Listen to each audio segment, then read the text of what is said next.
Good evening, everyone. This is Wayne, and this is the video version of the trade report for Wednesday, May 9th, 2018.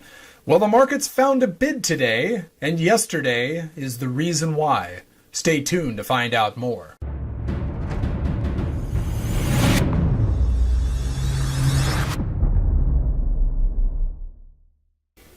Greetings, everyone, and thank you as always once again for joining me as I go over the action and activity in the financial markets on this fine Wednesday. We did have a fine Wednesday. The financial markets went higher today, and they went higher on low volume, but with a purpose. In other words, they were purposeful. It wasn't just a random slathering of buyers that entered the market today and pushed prices higher. There was a methodology to it. There was a plan that kind of underscored the move today.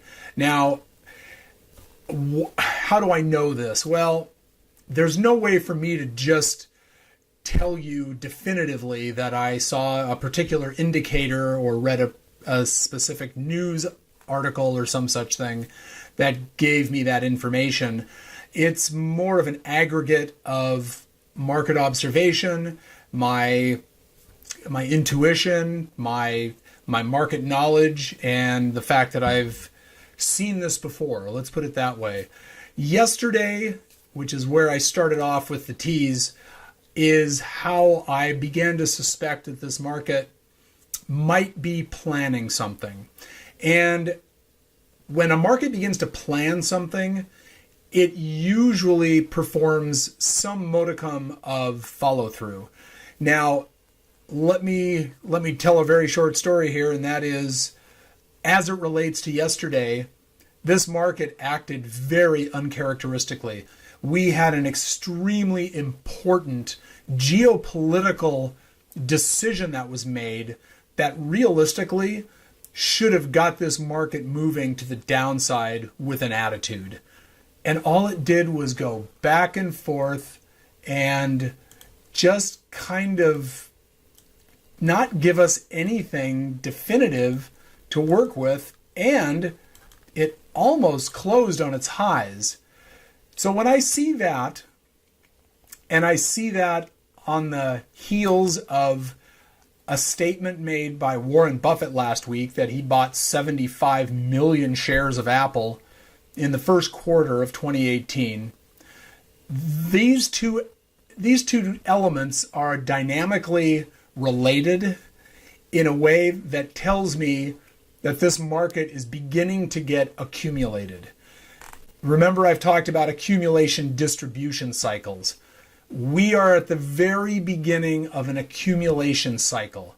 Now, we have been at this price level before, where we closed today, which was on the S&P futures, 2695.75, on the S&P cash, which is the S&P 500, we closed at 2697.79. Now, I do want to show you a daily chart of the S&P that gives us a little bit of additional perspective and kind of shines a light on the challenges going forward for this market. But I feel like the bulls really dug their heels in beginning yesterday and followed through today with their plan, and that is to begin moving prices to the upside. Now, before you get all excited and giddy and think that, we're past the worst of it and everything is going to be just lovely going forward, let's take a look at a daily chart of the S&P 500. Now, and that is a daily chart of the S&P 500, but that's not the daily chart that I wanted to show you. I want to show you a daily chart that has the oh, I know. Here, all this work up to this, and I want to be able to show you a daily chart and a weekly chart, actually, of the S&P 500. So this is the daily, which gives us some perspective as it relates to where we were at our all-time high, the February low, what we attempted to do after the February low, which was to go higher and then make new highs. But then we kind of ran into a whipsaw market that just gave us all sorts of fits and starts to figure out what it was attempting to accomplish. And then yesterday, as I said, we kind of had the first whiff of a market that looked as if and felt as if it was starting to maybe begin to execute a plan of going higher. And today we got some pretty decent upside movement, but we've been here before. As you can see, we've got these Fibonacci lines right here, otherwise known as a Fibonacci cluster, that have provided a rather significant level of resistance in the past for this market as it attempted to go higher off of these secondary lows. So will we be able to move through those and maybe be able to challenge this high going forward? I think it's quite possible. I think this market has had enough of this. I think now that we're past earnings season for all intents and purposes, and I do want to give you a couple of earnings reports that were reported after the close tonight. They're rather interesting earnings reports, but this market is ready to behave. This market's ready to do what it does best, and that is to get itself in alignment, balance its energies, and begin moving to the upside. Now, markets don't move to the upside just because that's their natural gravity. Their natural gravity is their natural gravity, which means they do naturally move to the upside because companies are always working on themselves to improve their bottom line, to make more money, to provide more value for their paying customers. And the economic metrics associated with company earnings and subsequent value is all tied into the idea that markets ultimately go higher. Companies that find themselves unable to create value for their customers and make money don't stay in business, and so they fall out of the mix. So there's a natural attrition associated with companies that are unable to make the grade.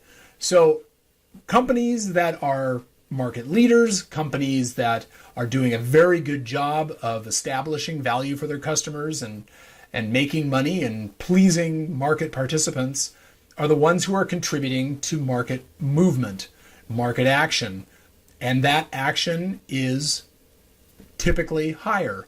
Now, if we have some geopolitical dynamics, if we have some bizarre anomalies that can occur and do occur periodically that somehow, some way have fallen out from the observational purview of the market minders, then we have down moves that are radical, like the ones we saw in February, and that was due to these volatility instruments that basically went unchecked, unwatched, and became a very unbalanced trade that had to unwind, and it took a bunch of traders and hedge funds out, and we ended up with what we ended up with. And subsequently, we had a market that twisted and turned and bent and went through gyrations that drove us all out of our minds.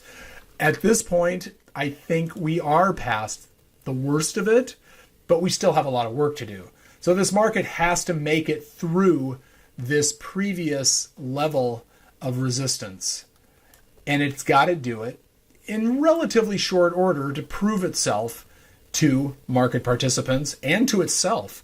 So that's what I'm looking for, is the market to go higher. And once it breaks through here, I'll take some additional actually, I'm going to do that right now while I've got you all here. Might as well get that. We're going to take a high. We're going to do that. And let's see, do that. So I've got a 100% symmetry resistance at 27.1749. I do believe it can make it through that. Now that 27.1749 correlates specifically to this level right here. But once it gets through there, and I do believe it will get through there, it's got a mini a mini speed bump, which is actually a secondary target from a previous high to low at 27.25. But then the 1272 target off of this move is 27.50.91. I think that's where we're going preliminarily. And then we could actually get back up to 27.93.42. Now, markets don't move in a straight line, so we will probably have something like this. This is my guess, that we'll probably, do something like this, and then maybe play around there a little bit, and then boom, and then we'll fly up there. So we could be in this pattern of getting ourselves to get to this place over the next month. But this market also has a lot of tricks up its sleeve. And when it decides it wants to be bullish and begins moving bullishly, there really has been a lot of power behind those up moves. So it wouldn't surprise me if we were able to get there in relatively short order. All right, so this is the daily chart of the S&P. Let's look at the weekly. Now, this is a weekly chart of the S&P 500. We are in basically a symmetrical wedge on the S&P 500 weekly. Now, what I want to draw your attention to is this area right here. We are at a confluence, an inflection point, an area of resistance, and I call it dynamic participation by the market. Why do I call it that? Because there is a resistance / target right here at 2707, and there's also a downtrend line that intersects that, that's putting downward pressure on a target resistance line. For the market to actually find its way into this confluence says it's got a lot of guts. It's dealing with a decent amount of moxie. And this market really does want to just go boom. It wants to shatter that. It wants to just crack through that and get up to this 786 at 27.48. Now, I already told you on the daily chart, I've got a target of 27.50. So this 27.48.81 is basically in alignment with that 1272. So that's what I'm looking at. I'm looking at price kind of really getting its groove on, smacking these resistance areas, giving them a little what for, breaking through them, maybe not necessarily getting through them on the first try, but ultimately breaking through and then getting up to that 2750 level. Now, how that happens, how long it takes for it to happen, and when we ultimately realize it remains to be seen. This is my thesis going forward. When I see a market react like this market reacted yesterday to a situation that has enormous consequences and really, was so anticipated and just had the entire world focusing on it, for the market to do nothing tells me this market is just ready to say, you know what, enough is enough. We need to go higher. All right, so that's my, let me get that back again. You can see my splash screen there. There it is. And get that going. There we go. I'll move that back down to a 15-minute chart. And we will do this. All right, so the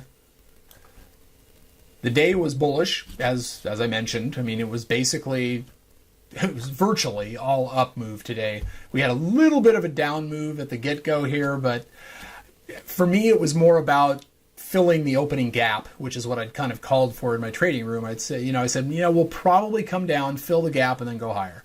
Well, we never really even filled the gap.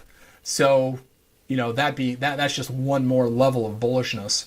So, all of that being said, we can look at the charts today that I had written down that I wanted to just share with you all because, well, for one, I find them very interesting.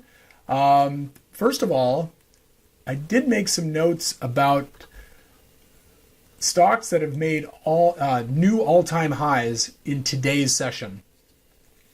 Now, Apple made new all-time highs in the last 4 sessions, including today. So we've got Friday, Monday, Tuesday, and today.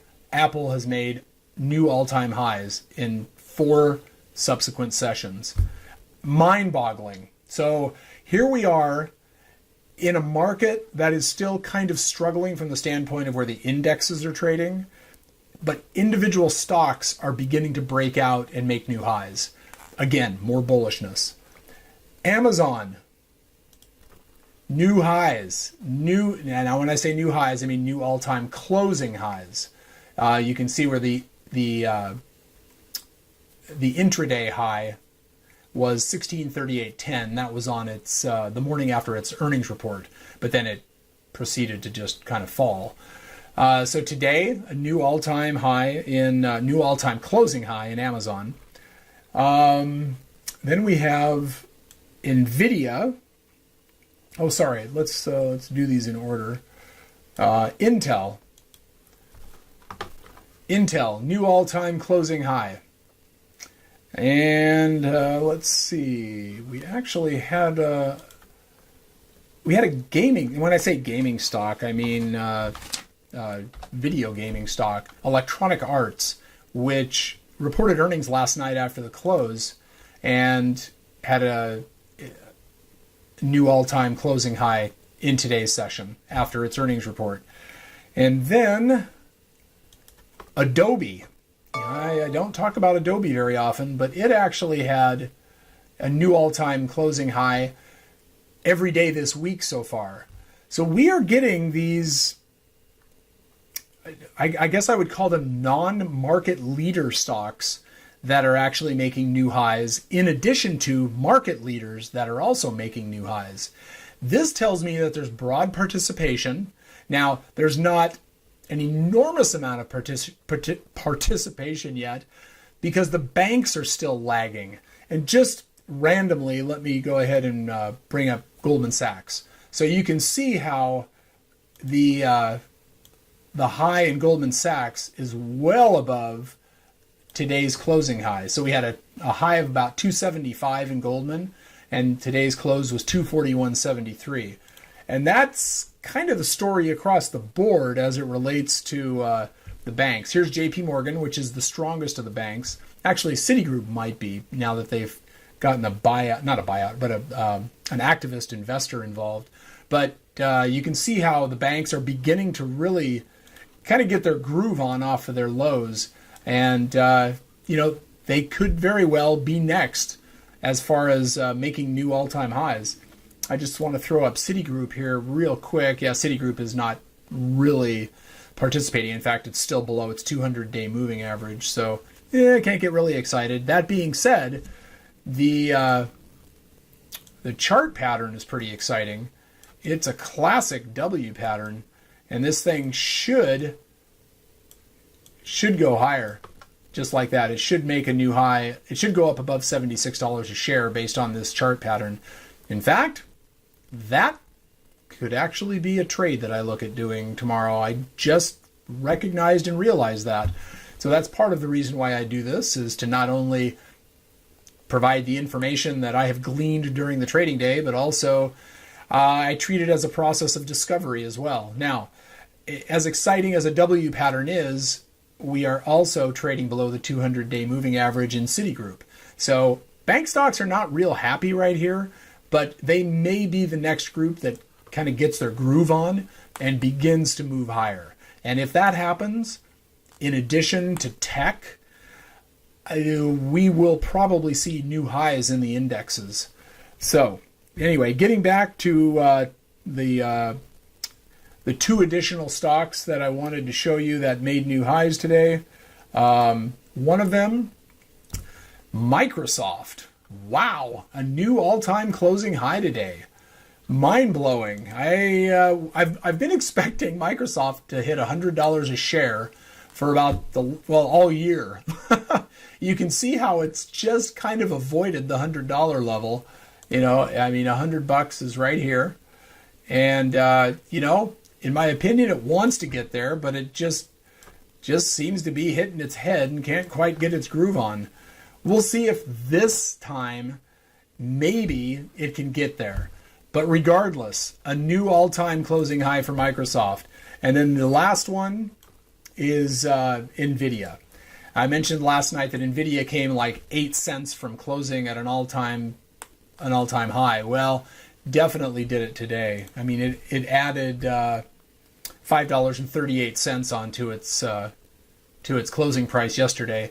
Definitively, I mean, it's an all-time closing high and an all-time intraday high in NVIDIA.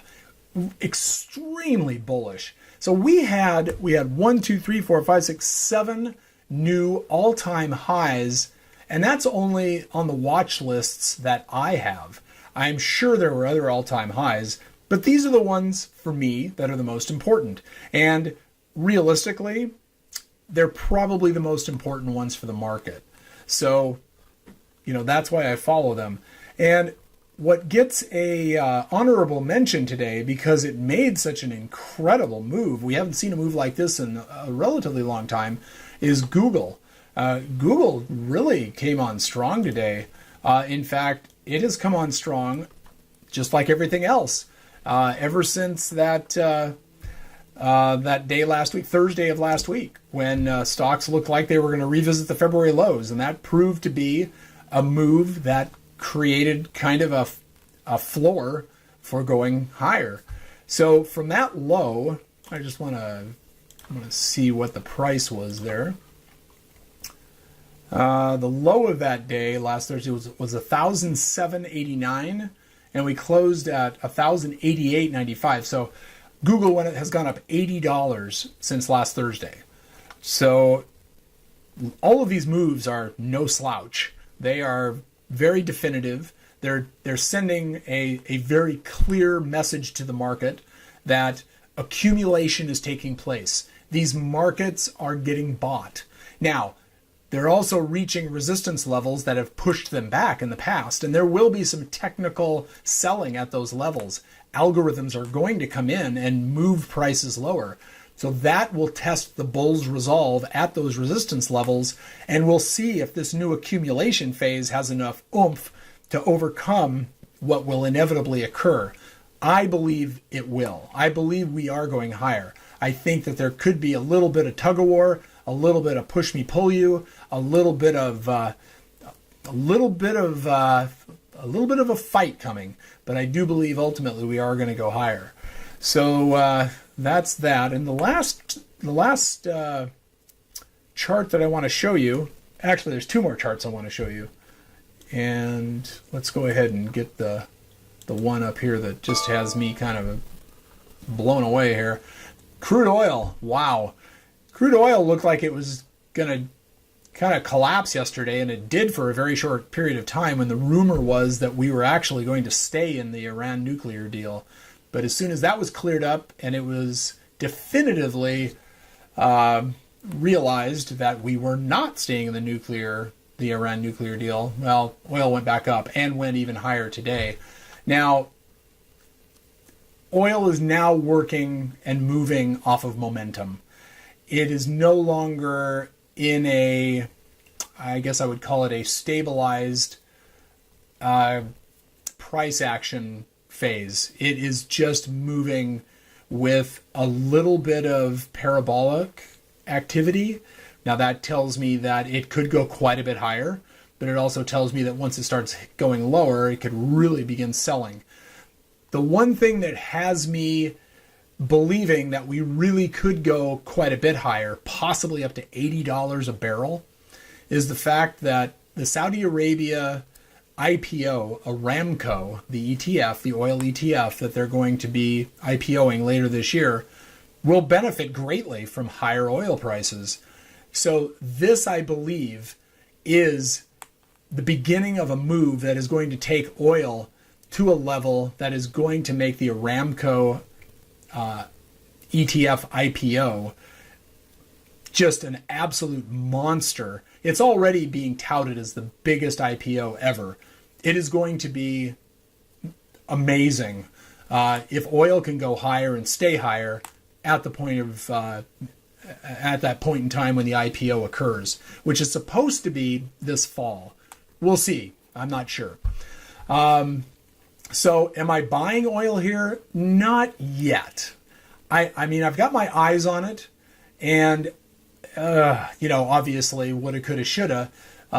Maybe taken a pilot position yesterday when it got sold off so bad, but didn't do it. Wanted to see how it reacted today. And now, really, there is going to be a lot of excitement and a lot of energy around the energy space, which, in addition to technology and banking, if those three sectors can get their groove on, we will definitely see new highs in this market. And we could get up to 3,000 by the end of this year on the S&P 500. If those three sectors can, as I said, get their act together and really begin adding value to this market.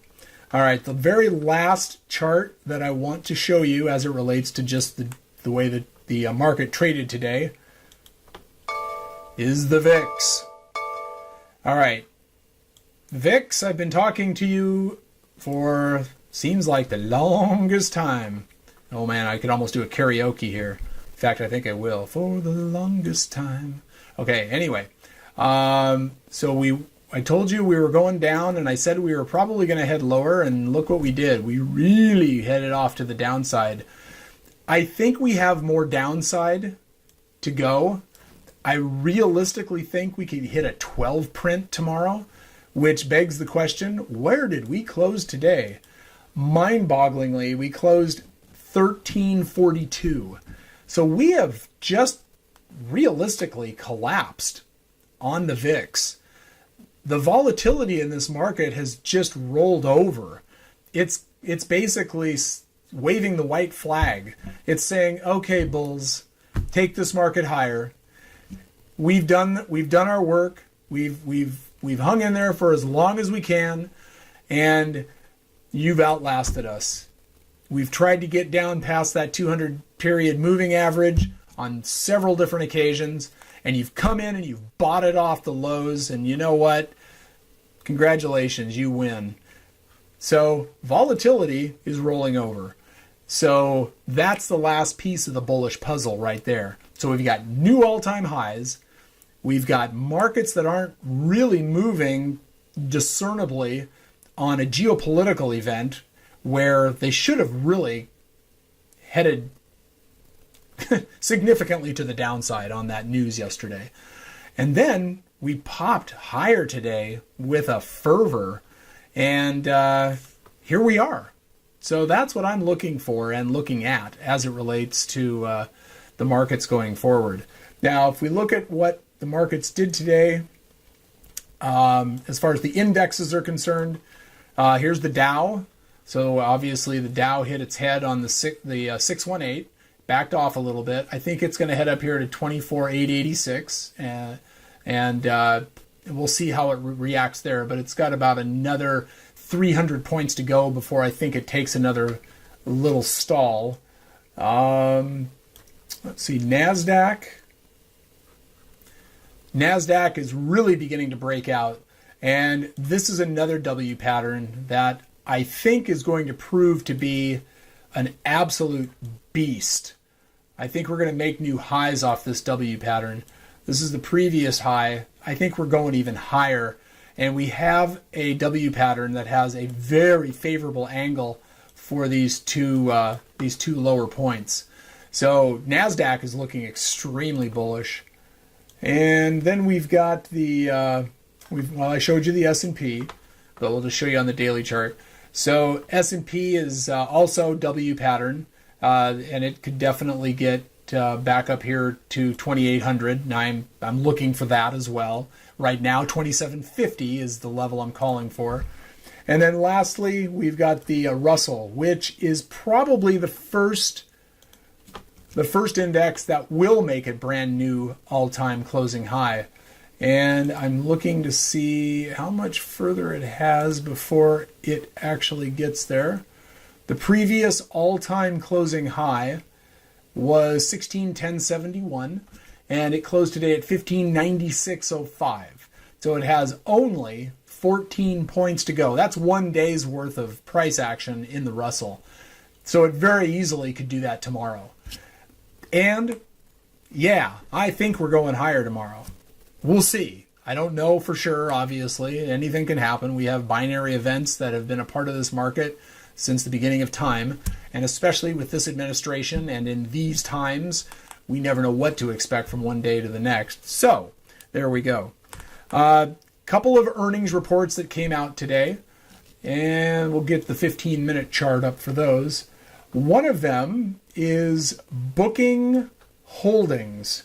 And you say, what is that? Well, that is the old Priceline. They changed their name. I think what they did is they merged with another company. And, well, this is their first earnings report since the merge. And it doesn't look all that good. They're down about 150 points from their close. So, yikes, not a real happy place for them.